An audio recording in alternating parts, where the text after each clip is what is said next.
So we've had a lot of different conversations conversations with a lot of different brilliant Black women over the last several months. And today we are here with my friend that I'm just meeting for the first time actually this week. And we didn't even talk about it, but yeah, this is our first time meeting in person. Brittany Janae Kess, and we're going to be having a conversation about loving accountability as liberation. And what I would also love to do is just do like brief intros of the women who are here with us as well, because they'll also be joining in on this conversation as Brittany holds space for, you'll find out. She'll tell you a little bit more about it, but we're going to hold space for a conversation with everybody rather than it just being a one-to-one conversation with Brittany and I. So what I'll do is start here all the way to my left. Just name. Oh, you will need my mic. Um, name, where you're coming from, and maybe like what was your intention when you decided to. Hi everybody. You might remember me if you're watching from like maybe like the third, fourth episode, but my name is Dre Sherwood-Gill and I am here from Las Vegas through Virginia, 757 all day.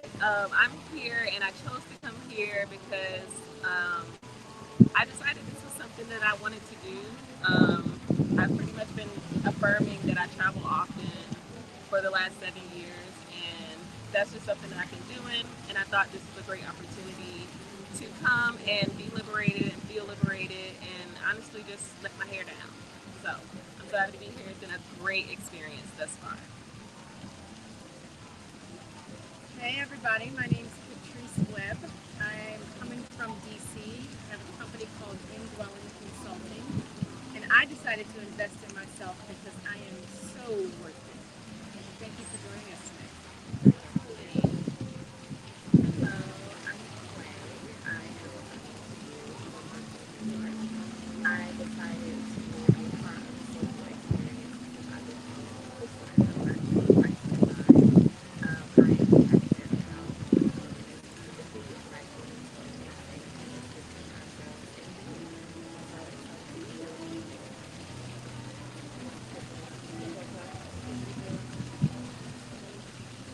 Hi everyone, my name is Chloe Sosa Garrett. You might also remember me from an earlier episode of Being Kind for This.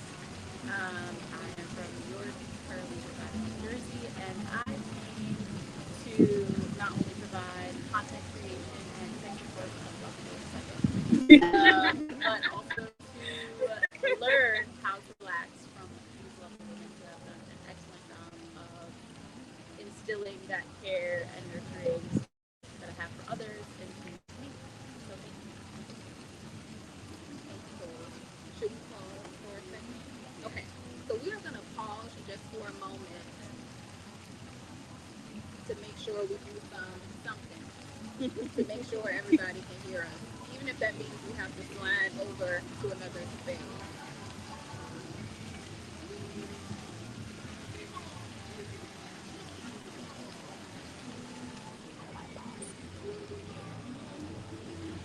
Huh? Pausing. She's Maybe, pausing. I think she's pausing the live. maybe what? Oh, is the live recording? She's gonna pause the live. Oh, have to. Oh, Yeah, we don't have to. okay. But I'm wondering if at least while we wait, because I'm curious. Oh no, it's not that I can't get back together. I'm curious, y'all. Um,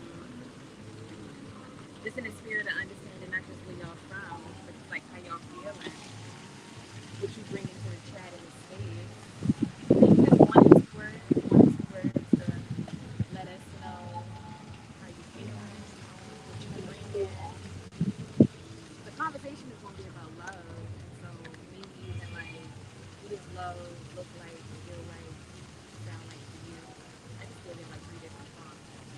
Feel free to engage in a way that feels true um, as we work through that.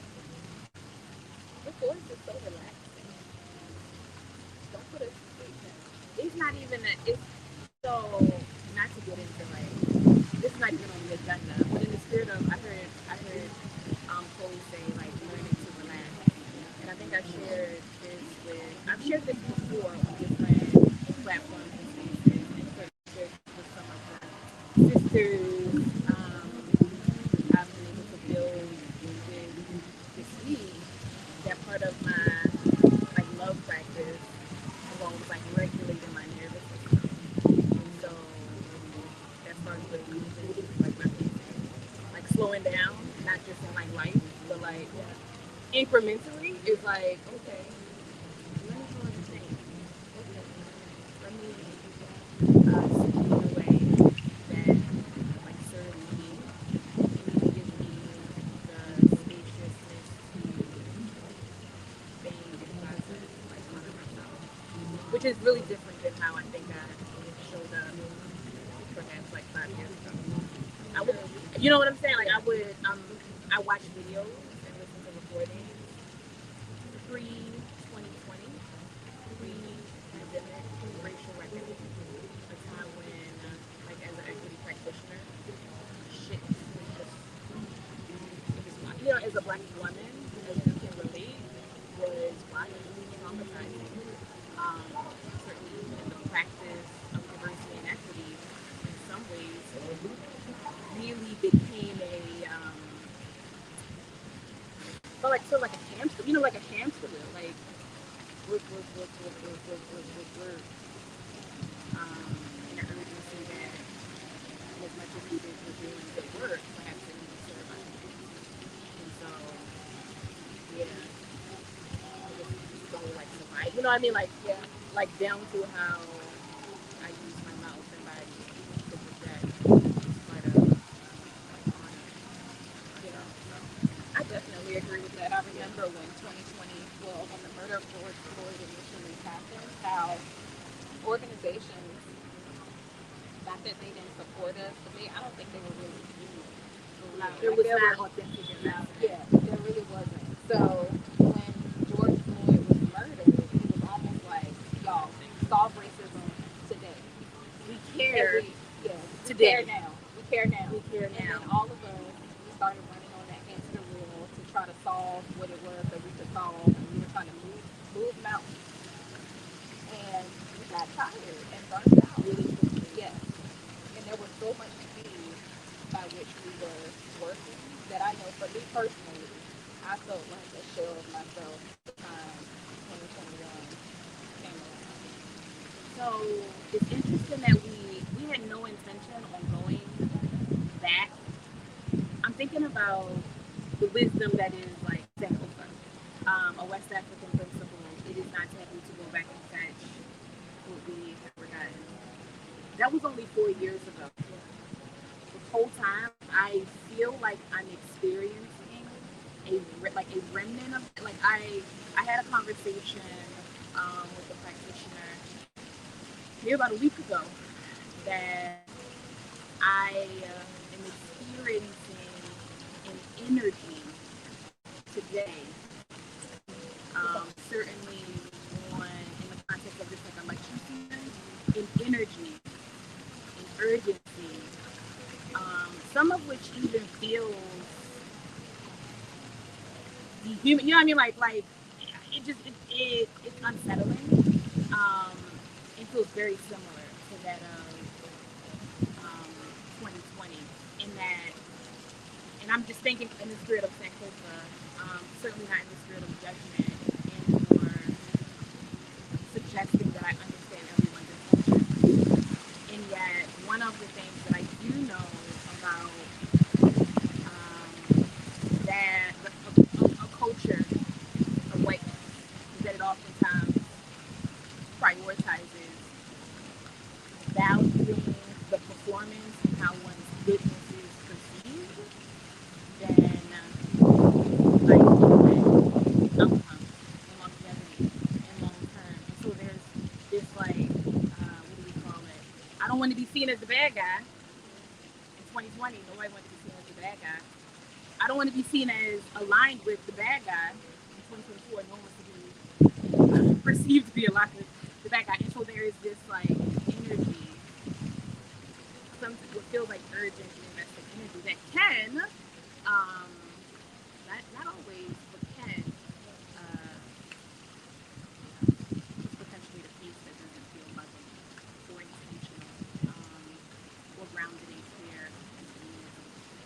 we didn't expect to go here either. And here we are. How is the audio though, y'all? I'm checking in on the phone. Um, how is the audio now? I maybe done said a lot. I'm checking in, and then we're gonna get into it. I can hear water well, but the voices are that is so funny. There's like Shelly, there's like a fountain across the way, and the fact that you can hear the audio well, I'm like, are these connected or not? No, they connected. The blue light is on. It's picking up the water. Wow, y'all. Dang. I hope it feels soothing. But you know what? Alicia, my bad. Alicia tapped in and said it's better. I love knowing that. We are trying to get some turn the water off, right? So then you can hear us. Yeah. I'm curious, how are y'all experiencing this moment in time though? Let me know. What's also interesting about what you said about not wanting to be aligned with the bad guy is that back then the people that were anti-DEI were the bad guys, and now the anti-DEI people are not the bad guys for many. So that's why we see all these things changing and like support of DEI changing because those voices have gotten so loud that now it's like, well, I don't want to be aligned with DEI. Let's call it something different. Let's create these things to kind of be defensive to the people with the loud voices. So it's a different perspective, but the speed and the do this right now is still the same. Yeah, and so if your practice is at the speed or the momentum of the moment, then your practice is not grounded and rooted. And so I actually think that that's a really good segue into a conversation on loving accountability. Our practice can be grounded in what is trendy. Our practice can be grounded in what the mainstream and or deemed voices of authority see valid. Our practice, whatever it is, be grounded and rooted in something that is sustenance. Is what comes to mind. Yeah. They said that's better. Amazing. Yeah. And then also, Teresa, I think, has turned on their closed captions. So if anyone also wants to hear exactly what it is that we're saying, maybe the volume isn't coming through great, you can also turn on your closed captioning and you'll be able to read along if you're able. So I want you to introduce yourself before, well, actually, what I want to do is maybe talk about this week a little bit, and then I'm going to run into your introduction, and then we'll jump into loving accountability as liberation. What happened? Uncut. If you want. Okay. Chloe said. So you don't have to hold your shirt. So she said, uncut. Get it off of the shirt. She said, take it off the shirt. Chloe said, decency and order. She was over here like, she was over your shoulder. Okay. I'll get them together, y'all. Don't worry. Okay. So this is how we have been all week. Because it's just been so amazing. Brittany asked me, I want to say the first day, how did I bring all of these women together? And the only thing that I could say was discernment. And when I got to know each one of the people that are here, I felt like they were all here for a reason. They wanted to lean into prioritizing themselves. They wanted to be able to be still. They wanted to lean into self-love, and sisterhood was important to them. So we have literally been like this since day one. Even on the phone, when we all met each other, it was the same. So it's been like this loving connection between all of us, and lots of jokes going around, and we all have our like little sayings or isms that we've had the entire week. Mine is this. You're going to have to get closer to the light if you want to. I know, like you're going to have to go like. I'll come closer at some point, but it's this basically. It's a hand movement. The triangle. I'm seeing something deep. It's a power pose. Power Exactly. pose. Left to right. Left to right. Exactly. And Brittany, you will hear hers throughout this episode, I'm sure. But hers is Also regulated. regulated. Chloe's is just for the flavor because she loves coffee. Not the caffeine. Naquea is no wait. Oh yes, Naquea's is, and we'll get to telling you what it is. It is definitely an experience that we've had since we've been here. As you all know, with the soulful experience, it's important for this experience to be intimate, and also that the people that are here are enveloped in blackness, and we happen to be out in the wild and not just around black people. So there was a situation, but it wasn't like a loud situation. It was just like, oh, I'm gonna handle this in my own type of way, and I'm gonna take my time, just like I'm gonna take up space. yeah, I'm to gonna take up savor. space, and take up time, take up space to take my time. Absolutely. Patrice is wicked dirty. I know she said that today.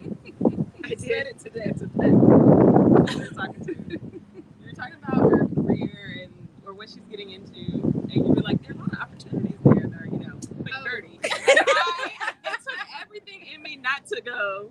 What? Mm. And Dre, what is yours? Ashe.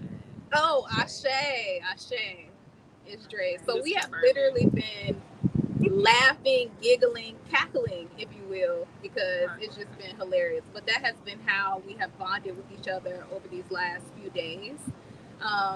Every day we have been connected to a certain theme. So on day one, when we got here on Sunday, our theme was I am intentional. So we set intentions for how it is that we wanted to move through this experience over the course of our time together.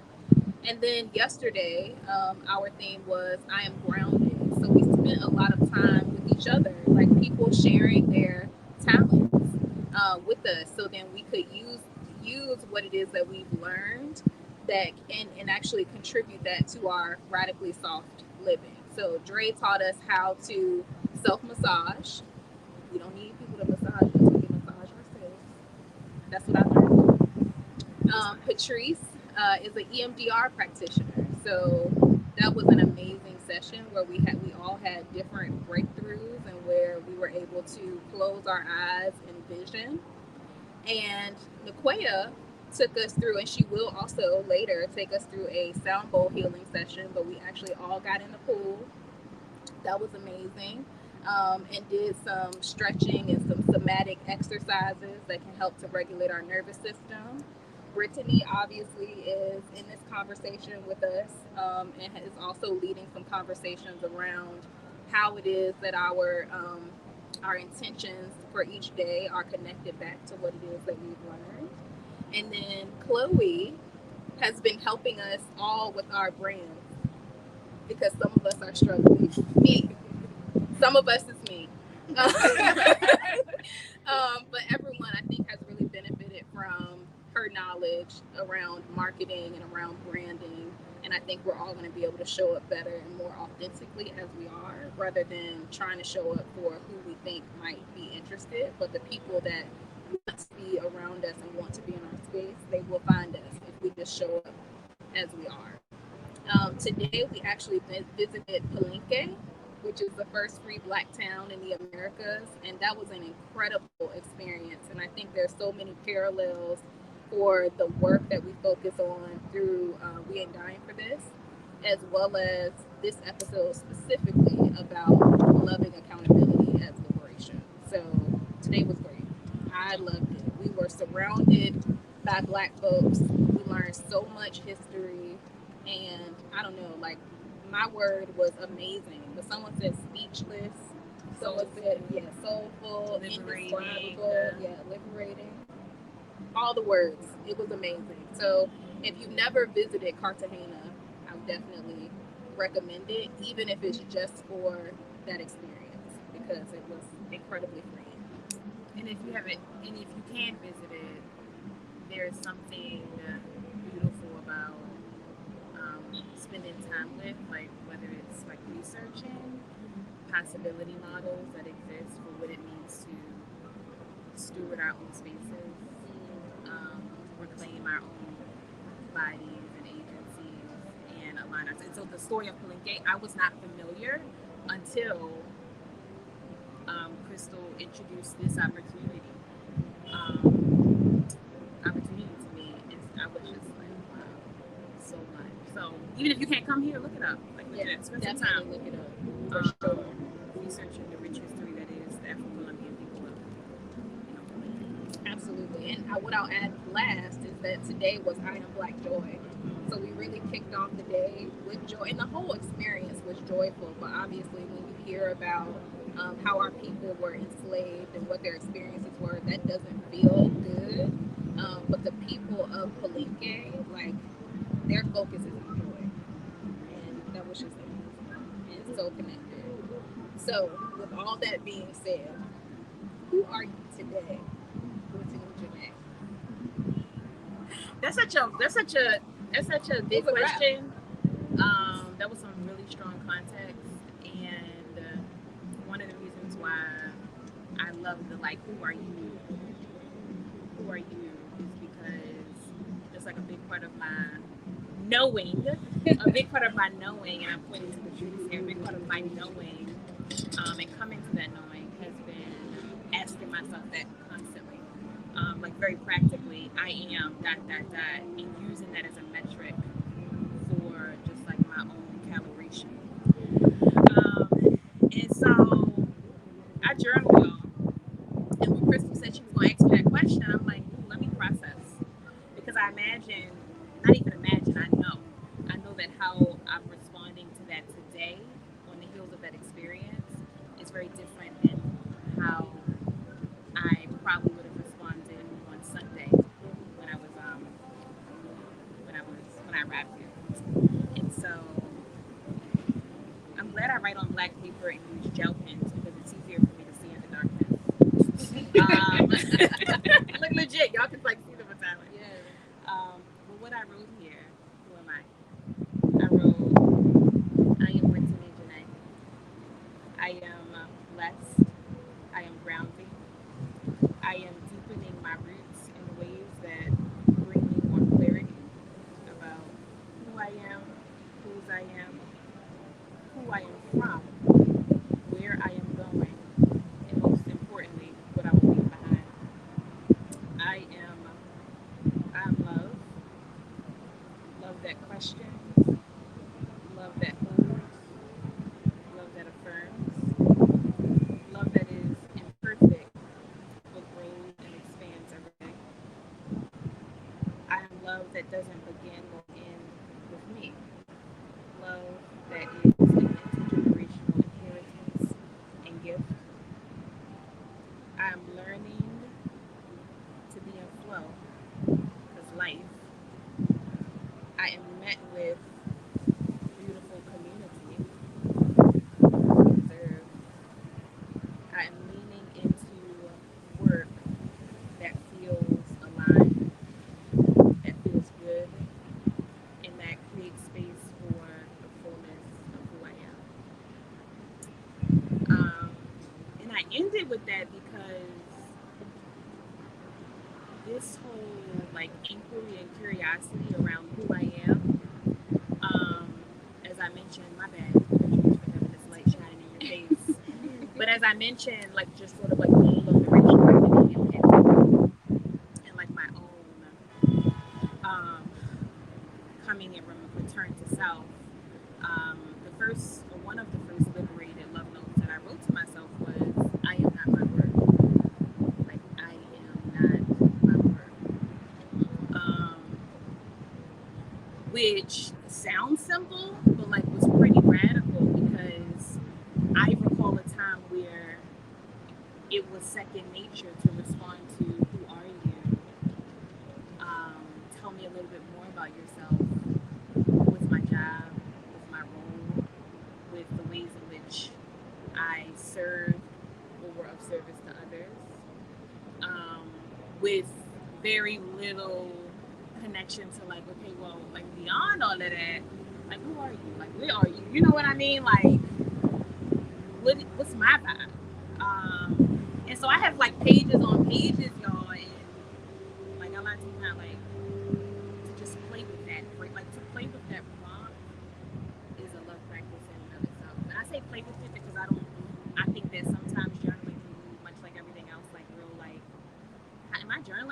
folks are right. Like just and yet like I play with that prompt, and it feels good.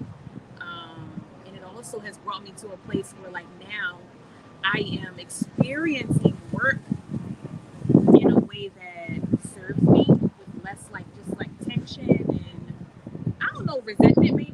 Let me just say it. Like I think resentment is it. Um, because I don't see them at odds. You know what I mean? Like I can actually get to a point where I am with my humanity, serving my humanity, and doing good work. You know, which at least for me was attention. So yeah, I remember those times where I would stay up till 3 a.m. and we wouldn't go to bed. At that time, I was married, so my wife was in the bed, and I was still at my desk upstairs trying to get things done. And when people did ask me, "Who am I?" or it was like, "What do you do?" Like that's the question that I heard in my mind. And now I try not to lead with what it is that I do for work or like how it is that I serve. But it's hard yeah, because it's something that you have to unlearn. I think we've all been taught to be selfless. To be selfless is most ideal. But that's why we out here struggling to stay alive because we have prioritized everyone else over ourselves and we have invited disease into our bodies because we are not only prioritizing other people over ourselves, but we also resentful that we're also prioritizing those people and they aren't giving back to us in the same sort of way. yeah. And I think if we're also at least, and I know for me, I think there was also a certain degree of status that I overvalued associated with the work that Oh, I for did. sure. You know what I mean? Like there's actually like a like less. Um, I've been thinking more about because I know y'all went to Howard undergrad, and if I mention that because there's a certain like just like DC culture, like Black DC culture, there's like a vibe associated with that. If you've been in the mix, you probably know there's like this status vibe that can be overwhelming and that can have us perpetuating definitions of excellence that are very limiting. That if life gets real and we're for whatever reason dissociated from the things that bring us status, jobs, salaries, we can literally find ourselves in identity. Like never mind the quality of life, but like identity crisis Yeah. because we have So much kind of you know what I mean, yeah. so much of ourselves tied up into it. So it's not by happenstance that I really had to affirm, and we talked about this. I mean, you know my testimony, but like I am not my work was the work that had to happen before I could like legit y'all lean into faith, like leave a space that no longer was in alignment. You know what I mean? Yeah, Like that was absolutely. actually like some pre work like for that. We ain't gonna get into that right now. Uh, but that was my first liberated love note. I haven't even talked about what liberated love notes is. But if you're unfamiliar, liberated love notes is my love project that started out as a personal practice. Um, affirmations, but also like critical questions that support Black folks and not just affirming our identities, but rethinking and unlearning some of the ways that projected and internalized oppression show up in us. Um, Liberated Love Notes lives through in loving accountability, coaching, and consulting, where I build people and culture systems in support of Black founders, Black entrepreneurs who want to do business and build and scale differently. But then also like build learning experiences that center Blackness, not just in the space like as Black people, but even in the how, like the methodologies. To what extent are we inviting spirituality even to our spaces? To what extent are we leaning into the beauty of music? I'm thinking about how like music and dance perpetuate, like they were teaching us the language to a beat. You know what I mean? Like that is not by happenstance. I shared with like I don't know if it was Patrice. I was walking. I was sharing with Patrice like my Braxton my 7-year-old learned how to spell his name. Shout out to Babu, my father, who since like re-envisioned that to even start to teach Braxton how to spell Belly Monty's name. I say all that to say that this is like cultural memory, which is another thing that came up for me even as we experienced Kalinga. You know, the dance, the while we're working, you know, singing and being joyful, even in less than optimal conditions, right? So yeah, that's who I am. That's what I do. All of it is grounded in my why. I love Black people. I know that we deserve safe spaces to learn, to be affirmed, to just be. I know that we can imagine different ways of being together in community and business, given the opportunity to just like sit with the stuff that feels normal. You know, so. And I'm using the language of no because part of this retreat was also like differentiating me from knowing. Shout out to the dreams, and it just hit different like that. Like I'm looking y'all. It was hella moments, right? Hella and Ashe moments. Yes, yes. So when you talk about in loving accountability, coaching and consulting, and you talk about integrated levels, there is a framework that you created that is the foundation of those two things. And that framework is called the love framework. So I know you want to take us through a conversation, a discussion, whole space to take us through your love framework, accompanied by your liberated love notes, or a few of them anyway. And if anyone's wondering where they can find liberated love notes, it's at brittanyjanae.com.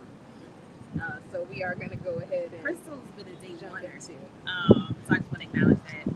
I'm still even toying with the language of framework. I ain't even gonna lie. Like one of the things I've been thinking about, and I was actually asked, like, what's the spirit behind liberated love notes and loving accountability? And so I was like, okay, what's the spirit of love? Like, where does this come from? I want to honor that my coming into love is critical to how we be in community, and certainly how it shows up in equity justice work is a credit to Bell Hooks.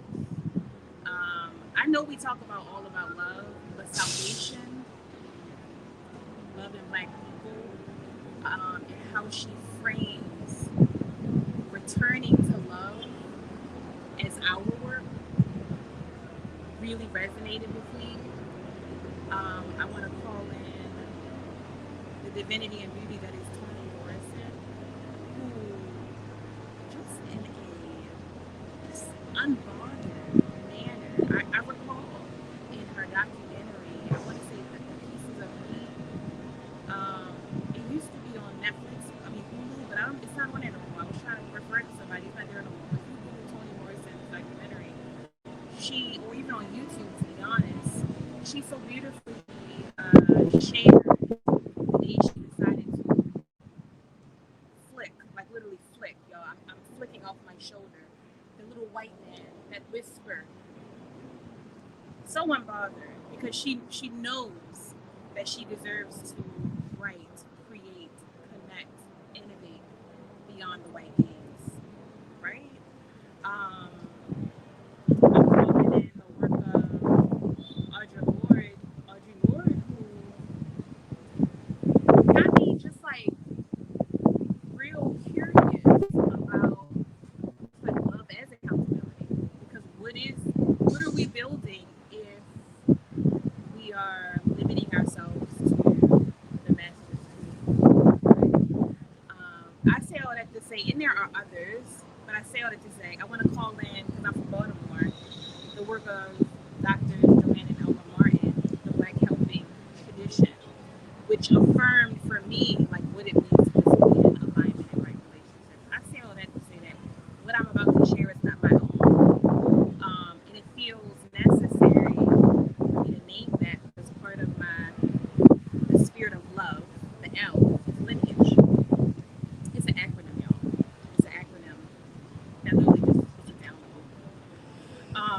lineage.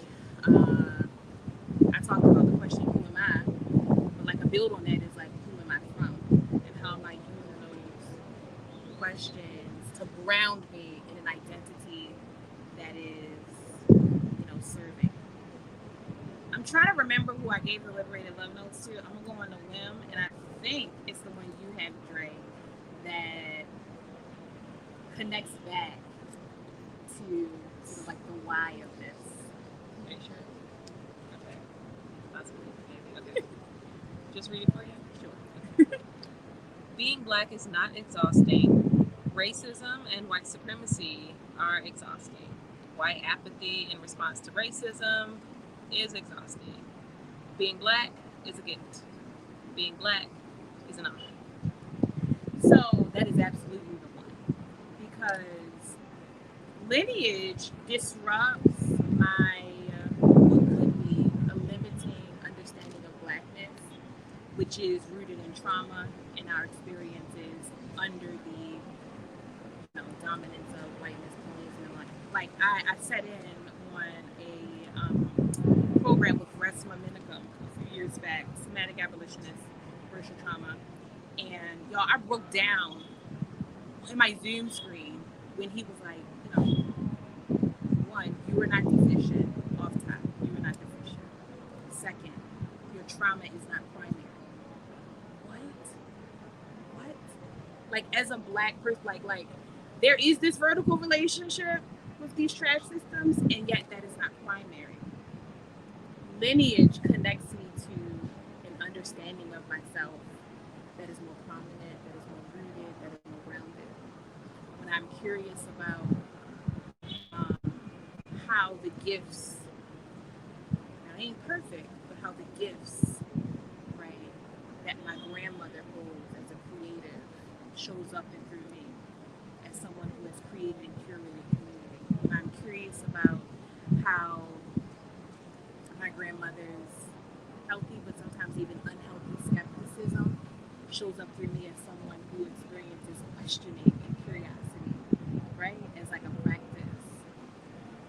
When I'm curious about how my mom, a teenage mom, who dared have boundaries about what she would do around her child, even with the boundaries we had to language.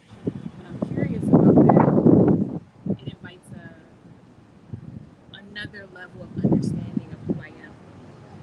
That's beyond. That stuff is real. Don't get me wrong, and yet it's not primary. Love, lineage. Oh, our collective why.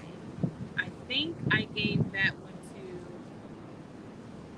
you, Patrice.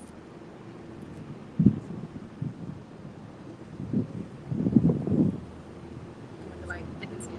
Okay. I strive to unapologetically build community with other Black folks at work and beyond. I reject notions that suggest Black spaces are taboo or insignificant.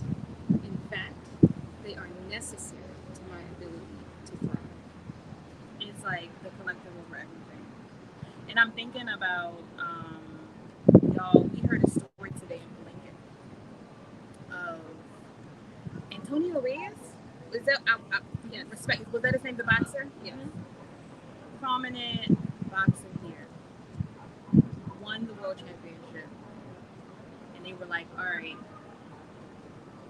as the winner, you get a house, you get a car, you get this, and that. And he was like, no, I don't need all of that.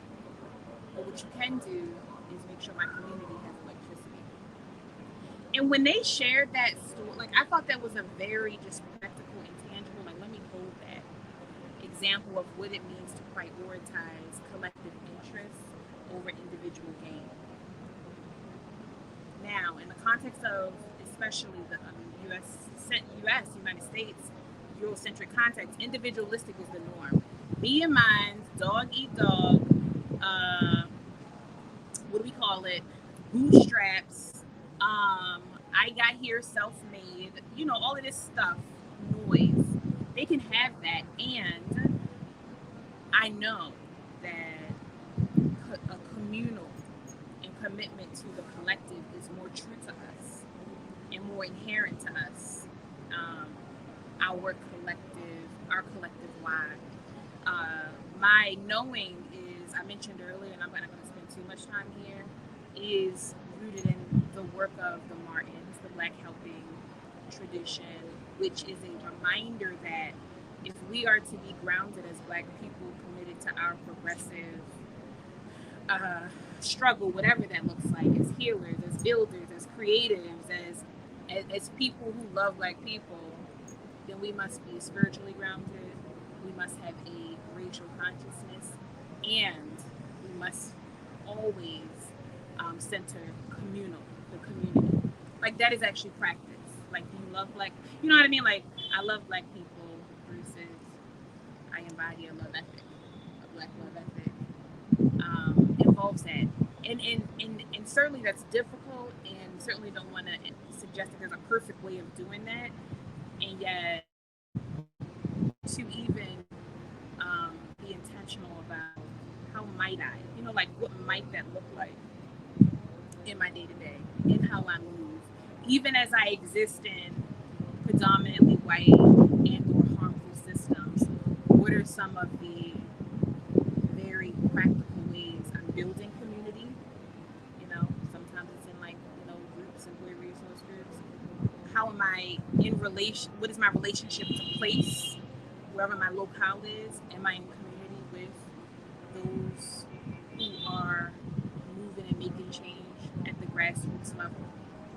Am I existing from a place of like, I don't, how do you describe it? When I was a transplant, in the spirit of accountability, when I was a transplant in St. Pete, I was still in my DC Howard, like, oh, I'm going down here. Y'all need to be whatever, like things ain't moving and shaking the way it's supposed to be. And I remember Brother Jawan was like, well, maybe this is excellence our way. Like, maybe this is our, like, have you considered that maybe this is how we, I remember another brother invited me to consider, like, there's a difference between being in the community and of the community. Strive for the latter, especially if you want to try to be, running. You know what I mean? I shouldn't be running. Yeah. And so the communal, the heavy on the communal lineage, our collective why, the values. I think you have that one. I am mindful enough to recognize that change takes time. However, I do not need to bear the burden of waiting. I do not feel compelled to stay in environments, nor do I feel bad for leaving environments that do not serve my humanity and who I am. Period. Yeah. And, right, I know we got bills. So, um, here, values. Have you ever realized, like, how companies have, like, really nice websites for, like, diversity things and values? Have you ever had a situation where you, like, you've seen it, and then when you get there, it's like, you know what I mean? Like, it's not given collaboration, it's not given equity. I think we're the same way. Like, as humans, I've had values that felt more aspirational than embodied. You know what I mean? Like, and I love gaining clarity around my values and using those as a way to hold myself accountable about just how I'm moving, whether it's at work, whether it's in my family, whether it's in my relationships, whether it's in spaces with new people. You know what I mean? Like, are my values being reflected back in how people experience me? And so I talked about leaving a place of employment, a place where, like, by all accounts, personally invested, um, and certainly gratitude for the journey. Let me just say that. And it got to a point where I remember talking to my therapist about this, where I'm like, it's just feeling, it's just, I can't really put my hands on it, but it's just, and so she had me do this activity, of which I've since, like, evolved. She's like, well, what are your values? Because I had just started to do that work, and I'm like, okay, clarity. ease, collective, authenticity. Like those are my values, and it's still forever. So, and she said, I want you to do sort of like a bird's eye view. Where are the places, spaces, people that are like values affirming, and then what's kind of like values violating. That was kind of a binary, and so I kind of like did it on a spectrum. You know what I mean? Like, okay, what are? Because I actually don't know that. I don't know what perfect, and I have not reached them. Like I'm not yet found places like oh, all in, values affirming and perfect, and yet I think there is something in just being able to map. I've benefited that on a continuum, value violating to values affirming. One of the things I noticed, authenticity and ease. That's why I was struggling. Ease. I feel like I'm on an answer. Like nothing about this, and I'm not suggesting it's easy. I don't experience them as the same. But like, is the flow like just supportive of like my humanity and my health and my ability to like manage other aspects of my life? And then authenticity. Am I able to align sort of like my outward being, whether it's my clothes, my hair, how I speak, with like what I believe in that moment in time? Like that place was like at odds in some ways that I couldn't stomach. And so love or values rather, embodying my values supports me with moving with clarity. I asked Patrice this week, like her definition of survive and thrive, and she threw it back on me and was like, "Well, how do you know what I mean?" And one of the things I've been sitting with is that clarity. You know what I mean? Like it's thriving, taking me out of autopilot and like allowing me to like even move in less than optimal situations with clarity. Like I know why more. I feel more confident about like the how. It ain't perfect, but I'm moving with clarity, and that's very like that's loving. Like that feels like a love practice. In the spirit of accountability, we're gonna get into that, but values is connected to that. Part of me abiding my values is also checking in with the people with whom I'm in community. Like, are you getting that? Are you experiencing my commitment to authenticity, clarity, ease, the collective? Because if I'm a leader and all of my team members are experiencing burnout, you know what I mean? And my value is ease. I'm not in alignment. Or even call me in. It's not enough for me to be the youngest black VP. You know, call me. It's not enough for me to, like be doing and no, call me in. Values is connected to this conversation around accountability. And then E, so lineage, our collective why, values, E, excellence, redefined. Chloe, I think that's you. Last shady. Last but certainly not least. Alan. Oh, yours is too. Oh, both of them. Oh, you know what? Divine. Yeah, we're coming back to play. Okay. Yes. This one says, my power is infinite. My energy is not. I deserve rest. Click, click. I am owed rest. I do not need to earn rest. I want you to read the right. Some days I may choose to work twice as hard. Other days they gonna get what they gonna get. Always my best effort is enough. My best effort is enough. I am enough. Excellence redefined. You know what I'm saying? Like we talked a little bit about black excellence. Oh, it's so limited. You know what I'm saying? Hey, Ache. Y'all, Patrice just hit us with the triangle go forward power, right? How limiting it is to think that excellence is associated solely with how hard I'm working, how which list I'm on. You know what I'm like, whether or not like this prioritization of again,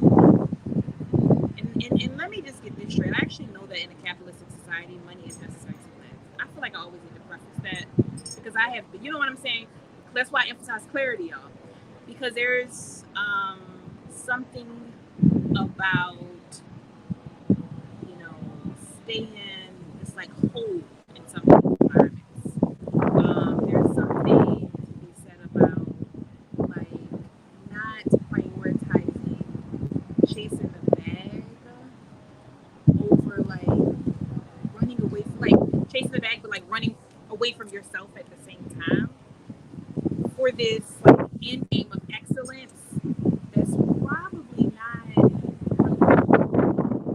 And so I chose those liberated love notes because they legit reflect what excellence looks like being in this season. Yes, we learn to work twice as hard. And my definition of excellence is not undergirding it, impressing, you know what I mean? Like anyone, right? Being of service and values in my ways, being present for my children. For this exercise, I did it for this event, for this retreat. I didn't want to make just a checklist, and so I was like, what are the values aligned activities that are like associated with the intentions, so that I'm not like finding myself in a and what flexibility might I need to afford myself if I don't get through that list? Because there's some things I put on this list, y'all, that I didn't check off, and that's okay. That is so okay. And so excellence redefined, and I wanted to emphasize excellence because excellence redefined is success redefined. Um, what it means to sort of like be in relationships and in community, like all of these things, like be part of loving ourselves is also the invitation to like evolve, redefinition. I don't know if that's the word, redefine. So we talked about love. So lineage, our collective why, value for line, and excellence. The title of this episode is Loving Accountability. So you've taken us through the love part. But when we think about accountability, what does loving accountability look like, especially in this environment that we're in today, where there's a lot of organizing happening, and also what happens when we value as Black people, what happens when we value our proximity to whiteness over the safety and value of Black people? That's a lot. That's a lot. You know what? So I want to ground my response in this liberated love note that I'm about to read. Nice. I almost gave it to Patrice, but I was like, you know what? I actually think that I should read this, right? Because it connects back to the intentions of loving accountability. It's so interesting because I can read on Black people, but I cannot read on these white cards. So I'm gonna.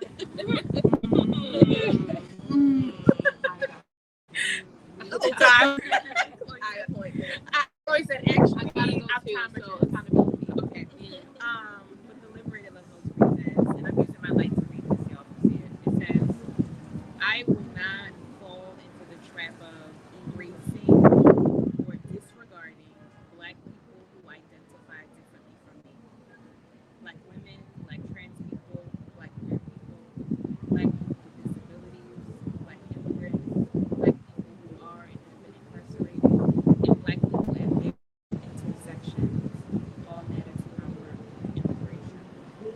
And so I ground my response in this because this is, as we are building, organizing, as we are like founding our own spaces, we are even like meeting spaces within other institutions. This is what loving accountability looks like, or is, from my perspective. making sure that as we experience more power, we're not using that power to dehumanize other Black people. It's like as simple as that. Like as right, like I I am not immune just because I exist in a Black body. I am not immune to some of the gatekeeping. You know what I mean? I am not immune to suggesting that traditional, even like forms of professionalism. You know what? Like if I have the opportunity to build and create my own, certainly you should be thinking critically about how might what I learned about what it means to be other. And so I'll give you one that was like really practical on top of mine. And it was like an area, I'm gonna just say it was an area of growth for me. As someone who learned that I was like, high achieving. Y'all ever heard like hit the ground running? I benefited from that in my career. Someone who could hit the ground running, someone who could think on their feet. And there are Black people who think differently. There are Black people who hold different aspects of just like neurodiversity. That I'm gonna be honest, it became more apparent to me as I led and began stewarding teams. It's real harmful. I'm not even talking about like you don't have like to own a business to be thinking about this, but like it can be very harmful if we're not getting curious about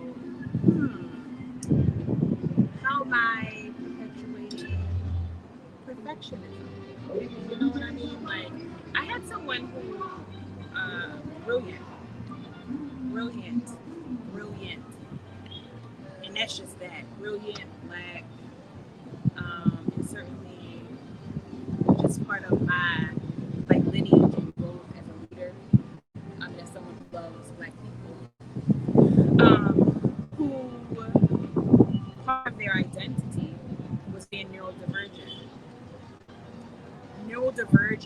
in a Black space, like neurodivergent in a Black space. And I think sometimes we assume that Black spaces equal safety. That's the intention. It's actually really sad. That's why I was a little upset about the NABJ debacle because I'm like, damn, like, oh my God, we say Black people, right? And yet they're not the only ones, right? So let me just say that we assume that like Black spaces are going to be safe, that Black spaces will meet us where we are. And I want to say that sometimes we conflate, oh, what do we have a real excellent can look different. You know what I mean? And so I don't want, I sometimes I think that perfection equals excellence or like excellence equals perfection. And I don't want to suggest that. And I also want to suggest that centering Blackness and humanity means compromising quality because I certainly don't believe that. You know what I mean? Like that's just not my truth. But I recall being in spaces where Black people who thought differently or held neurodivergent identities were like, oh, you're just not capable. You know what I mean? Like I can't even begin to, because if you don't do it this way, or if you can't spit it out this quickly, or if you require support, if you will require, Crystle was like, if you require accommodations, it kind of goes back to that twice as hard. Like we are so disillusioned by the need to be twice as hard that we can't even see like the best effort. You know what I mean? Like that we can't even see my best effort. Like, I'm thinking about how it is out of alignment with the spaces, not curious about how do we build systems that support and allow your gifts and your strengths. You know what I mean? Like that's love and accountability. Uh, when I think about the work that I'm doing with young people, I'm really sensitive about conversations around what it means to like get ahead when we are nurturing young minds. You know what I mean? Like I'm so sensitive about how even as we Black professionals find ourselves in sort of like mentorship roles, we're focused on what we had to do versus what we've had to like learn and or unlearn. That's accountability. You know what I mean? Like that level of like curiosity and critical thinking is what one with young people deserve. And I wish at least I was more privy to as an option. I forgot your last question. My last Well, question. it was something very specific. Yeah, What happens? What happens when we value our proximity to whiteness over Yeah, the safety of Black people? I think one thing to name that we don't talk enough about is that there is a risk associated with, and like a big part of your work is collective liberation and freedom. There's actually a risk in laws associated. There can be risks in laws associated with bucking a system. So I think we have to name that because otherwise, like there's risk of loss, and the other side of that, there is benefit to playing the game. And I'm gonna be honest, like one of the things, well, I'm almost always honest, so I don't even know why I said that. Put it in the spirit. I caught myself like, let me, what is that? I don't know what that was. Man. That's one of the things I have even been thinking about as it relates to the DEI practice. Right? I've really been thinking about that. And I say this from the love. There is a quote by James Baldwin. He talks about, I am critical of this nation. This is a paraphrase. This is love. Like, I'm critical because I love this nation. So that's my posture. Even in a space that is altruistic and as, I guess, positive and impactful as the diversity, equity, and inclusion space, which I feel like I grew up in. Like, I was like doing the math, and I'm like, it's been like a good 15 years. And I've noticed that the space, there are like some dominant, of which I've had proximity to, so let me just name that. I too have benefited from a certain degree of the palatability, of DI, like the stuff that like like the stuff that like I have benefited from proximity to that. I actually had a whole moment for myself around like, okay, what does it mean to value exposure grounded? Because I feel like that's actually where I was. Like I like the value of the exposure piece over like this whole grounded and rootedness, which I'm returning to in this season. That exposure, that embrace by the mainstream, that book deals here, um, you know, being deemed a voice of authority by otherwise problematic institutions. You know what I mean? Like, there's a cost associated with that because you got to keep up with it. You kind of got to be exploitative. So maybe you're not paying people. You know what I mean? Like, you're not treating people right. Like, you kind of have, you don't have to be. I don't want, like, you don't have to be. I don't think you should be. I think you shouldn't be. And yet, to benefit to the extent that I have seen many people, some of which are our elders, in this space. Don't get me wrong. So I want to hold the whole thing because I actually think that you can do this. You can do good work that shifts the needle, that moves the needle, and in the spirit of loving accountability, like hold it in love. You know what I mean? Like I wish, and I've spoken to people, sort of like organizers about this. Like, what would we learn if even some of the like people on pedestals as movement builders, if we understood them in more nuanced ways, so that we didn't replicate the same stuff, the respectability. You know what I mean? Can we? One thing I will say, just because of this audience, I think one of the most powerful references. The talented tenth that's always referenced. Like people love citing that, and yet we don't talk about how R.I.P. W.B. Du Bois actually realized that it's actually not what we're supposed to be.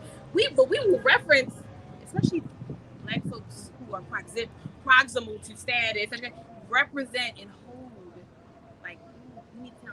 he actually was like, upon further reflection, I love that for him. You know, like upon further reflection. Now that I think about it, This is not what I meant. You know, an elevation without connection to collective liberation will not serve us. In fact, it's giving the miracle. Right. He actually had a whole reckoning with that. I want that for like us today. You know what I mean? I want that for the people I have worked with, transition from. I'm still watching from a distance. I want that level of just like loving accountability. I actually think we deserve that. I think there's something powerful there because I still got my own stuff, and I love that I have people who be like, "It's not giving." And if you don't have people around you who are able to talk to you in those ways, or if you're not accepting of feedback when you do something that is harmful to others, then it's time to do something like that. We're not above reproach. Even our goals are not above reproach. Love is very, and I've been thinking about, well, where did mine in the spirit of lineage? I've been even think. I mentioned my grandmother was like, suspicion about everything. My dad's mom. But I also remember one day going to my dad and saying, like, just as it relates to faith, and we're about to wrap up in a little bit, it's time for dinner. As it relates to Christianity, which is, if you're black, you know, depending on how you were raised, Christianity be like real heavy. Like there's certain things you don't question, and in some communities it's faith, you know. And I remember asking my father, like, why? This was in reference to my maternal grandparents, who my grandfather was not an ancestor, known as a man of big faith. I said, why do they praise a God when bad stuff keep happening to them? Like I asked that question as like I asked that as like maybe 12. And I'm sharing that not because like I've made space in my life for the range of spirituality, of which includes Afro-Indigenous and Black forms of Christianity, but to even have permission to question is what I'm getting at. You know what I'm saying? Like the fact that I was even okay with asking my father that, an authority figure, about something so sensitive, I want that for us today. Like, that's love and accountability at its core. Like, curiosity, consciousness, an invitation to hold me accountable to who I say I want to be. Without necessarily trying to get to a clean answer or something. Because none of this stuff is messy. So, holding me accountable to the person that I say that I want to be. I think that this is a very powerful conversation about loving accountability and I'm not going to call it a framework. I don't know what I'm going to call it. It's just the spirit behind it. The acronym. The spirit behind the framework is fine, but I don't know. Framework. But okay, fair. I'm open to suggestions on language, by the way. So get up in the comments. Routes. Yeah. But I hope that everyone that was listening is able to do their reflection on themselves, to consider, am I open in my safe space for people to share how it is that they're actually feeling, for people to hold me accountable if I am causing harm. And if your answer to that is no, or I don't know, then it's time to do, as I said before, a bit more reflection. But thank you, Brittany, Janae, for this conversation, as well as Dre, Patrice, Latoya, Chloe. This has been an excellent experience so far, and we are going to go have dinner and wine. Enjoy. What are we going to do? And wine. And wine, yes. Dinner and wine. And enjoy the rest of the week together, and really just wind down later to talk about today, where we focused a lot on Black joy and how that impacted us, and how are we different now than we were this morning. So I hope that you all enjoyed the conversation. Have a great night, and I'll see you next week. All right. We got to turn it off. Right on time. Look at Yeah, that. Look at that. Low battery was like, all right now. So I forget him. You gotta hit